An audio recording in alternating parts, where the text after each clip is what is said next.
Good morning, everyone. As we have already continued with our second lesson of history, that is new kings and kingdoms.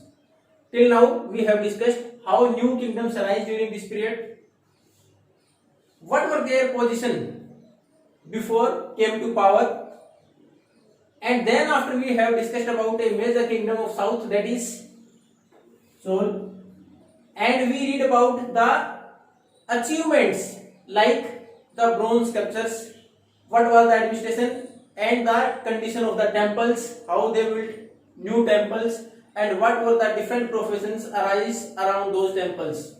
Then after, their major achievements regarding the irrigation facilities to improve agriculture. Now we are going to read about their administration. अब तक हमने जो पढ़ा, खेती का विकास उन्होंने कैसे किया, मंदिरों का निर्माण किया, उनके आसपास कौन कौन सी फैसिलिटीज डेवलप हुई, किस प्रकार वो कल्चर, इकोनॉमिक और सोशल चेंजेस का सेंटर बन गए थे. अब हम पढ़ेंगे प्रशासन कि पूरा प्रशासन या शासन कैसे चलता था, किस प्रकार उसको डिवाइड कर रखा था चोल एडमिनिस्ट्रेशन के दौरान, प्रशासन के दौरान.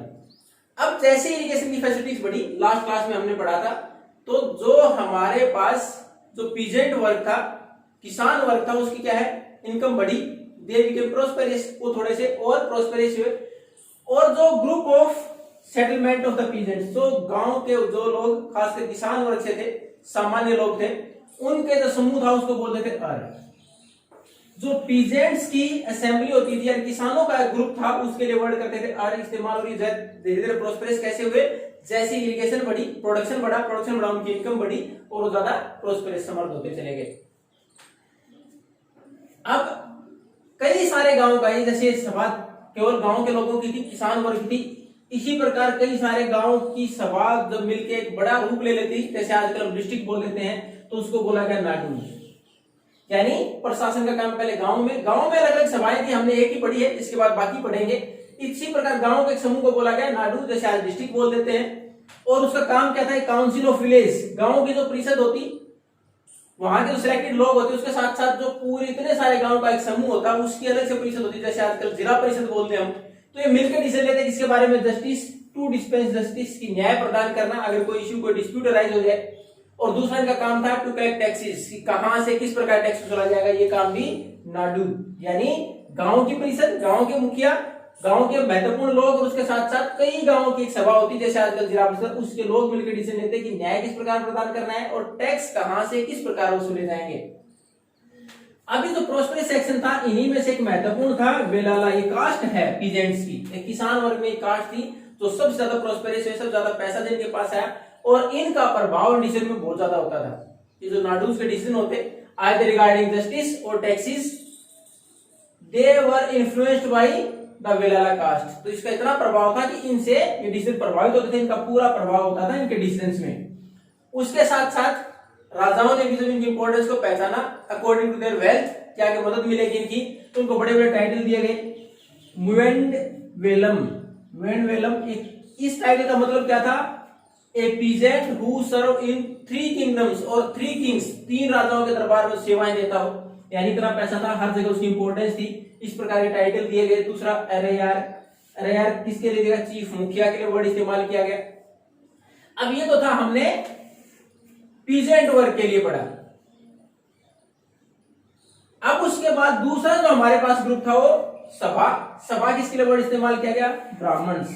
जो ब्राह्मण थे उनका ग्रुप था गांव में. आपने ये पढ़ा था, ब्राह्मणों को राजाओं के द्वारा जमीन दान दी जाती थी. They were granted land by the kings because they wrote prashastis, क्योंकि प्रशंसा में लिखते थे राजा की, तो उनको जमीन, और जो जमीन ब्राह्मणों को दान में दी जाती है उसको क्या बोला जाता है, ब्रह्मदेय. ब्राह्मणों को दी जाने वाली जमीन ब्रह्मदेय. तो इस प्रकार ब्राह्मणों को जमीन दी गई दान में, तो बहुत सारे ब्राह्मण एक ही जगह पर आसपास रहने शुरू हो गए. उनका जो ग्रुप बना, उसके लिए वर्ड इस्तेमाल किया गया सभा. यानी ब्राह्मणों का जो गांव में समूह होता उसको बोला गया सभा, जो उनकी डिसीजन लेने के लिए एक कमेटी, एक ग्रुप बनता उसके लिए. उसके बाद तीसरी इसी प्रकार प्रशासन की कमेटी. पहला हमने गांव के लिए पढ़ा, तो सामान्य जो हमारे पास विलेजर्स थे उनके लिए. दूसरा हमने पढ़ा ब्राह्मणों के लिए. तीसरा हमारे पास जो व्यापारी वर्ग था, द ट्रेडर्स गिल्ड, जो व्यापारियों का समूह होता उसके लिए वर्ड इस्तेमाल किया गया नगरम्स. यानी जो व्यापारियों का समूह था गांव में, प्रशासन में जो योगदान देता, डिसीजन जो लिए जाते हैं उनके अंदर जो इंटरफेयर करता होता नगरम्स। यानी ये तीन हमारे पास अलग अलग ग्रुप हो गए जो कि एडमिनिस्ट्रेशन में सहायता करते थे। पहला गांव के विलेजेस के जो वो कौन से द पीजेंट्स किसान वर्ग से, दूसरा ब्राह्मण और तीसरा व्यापारी वर्ग। अब इनको जो जमीन दान दी गई थी उनके अलग अलग नाम, जैसे ब्राह्मणों को ब्रह्मदेव, उसके बाद वेलन वेगाई, ये किसके लिए जो नॉन ब्राह्मण के पास जमीन थी उस जमीन को बोला जाता वेलन वेगाई। उसके बाद साला भोग, पाठशाला, क्योंकि हम शिक्षा के लिए पाठशाला स्कूल के लिए इस्तेमाल करते, साला भोग तो स्कूल के मेंटेनेंस के लिए जमीन जाती वो साला भोग। उसके बाद देवदान, जो मंदिरों को दान दी जाती, देव जो मंदिरों के लिए दान दी जाती उसको देवदान। और उसके बाद था पहली चंदन, पहली चंदन किसको, जैन इंस्टीट्यूशन से, जो जैन हमारे संस्थान थे उनको दान दी गई। अलग अलग जमीन जिनको दान दी जाती या प्रोवाइड कराई जाती राजा के द्वारा उनके अलग अलग नाम थे।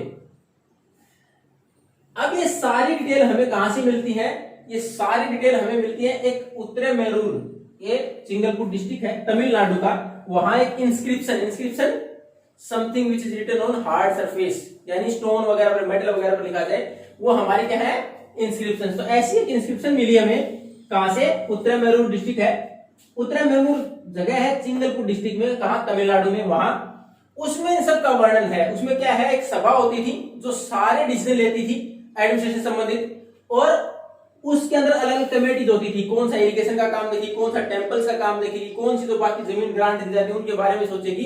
तो ये हमारे पास क्या थी, उत्तरेमेरूर में जो हमें जो मिली एक इंस्क्रिप्शन, उसमें वर्णन था इन सारी चीजों का, अलग अलग कमेटियां कैसे काम करती थी। अब वो सभा थी, उसके मेंबर बनने के लिए क्या क्या कंडीशन थी वो भी उसके अंदर मेंशन है कि अगर किसी को भी कोई मेंबर बनना है उन सभा का, उन कमेटीज का, तो उनके लिए क्या कुछ क्वालिफिकेशन होगी।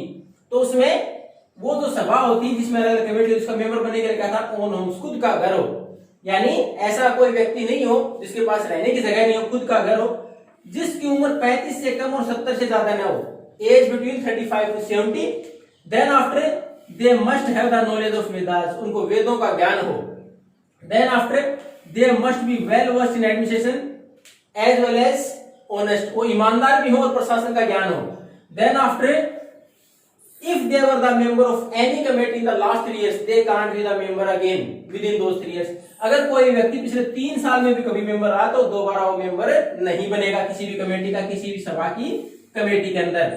तो ये सारी कंडीशंस लगाई गई थी उन सभाओं में अलग अलग कमेटी के मेंबर बनने के लिए।